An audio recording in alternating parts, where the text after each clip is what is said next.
Laura TV. We are here to answer your questions on relationships and marriage. And today we've got a great question. This really is. Jay and Laura, I've heard you say, if I would just read, that would be a good idea. Jay and Laura, I heard you say this recently, but can you give me some ideas? And here's what they want some ideas about.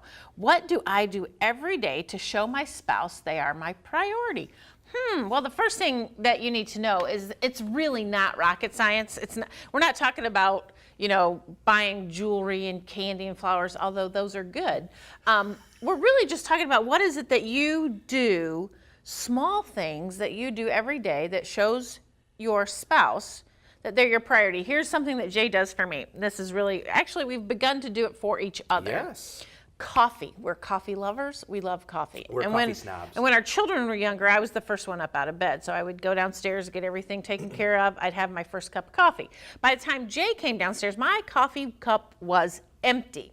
So he would come in, get my coffee cup, go fill it, come back before he ever got his coffee. Again, not rocket science. Now we both work on filling each other's coffee cup. And we kiss every time we bring coffee to one another. That's a rule now.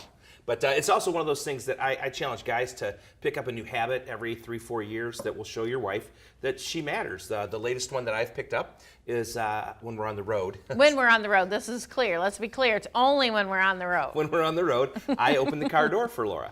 I've opened doors all my life for Laura, but never the car door. And so while we're on the road, I open the car door. But I started this a number of years ago with making the bed. Laura would always make the bed, and it was just something that happened because I don't know why. It wasn't an assignment, but I said to myself, I'm going to start making the bed. And so I started making the bed. Now, you got to know the backstory. See, I grew up the son of a minister who was in the military, okay? So everything had to be done exactly right.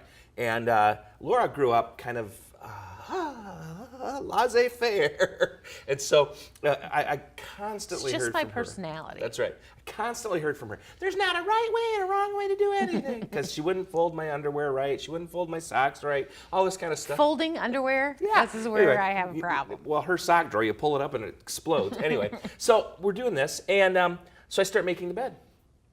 And apparently, after about 2 weeks, she came up to me and she said, honey, you're not making the bed right. What? There's not a right way and a wrong way to make. You're not doing the pillows properly. Well, come to find out that the 18 pillows we have on our bed have to be put in the exact right order. So to answer your question, whoever asked it, little things, filling up coffee cups, helping with the dishes. If your wife allows you to make the bed, make the bed. Helping put away laundry. And then on the other side, hey, when you're out ladies driving the car and you see it needs gas, maybe you fill up the gas tank. Again, we're not talking about big, huge deals. Monumental things. Just those little things that you do every day. They'll show your spouse they are your priority. Hey, we're Jay and Laura LaFoon. We're here to answer your questions about marriage and relationships. We'll see you next week.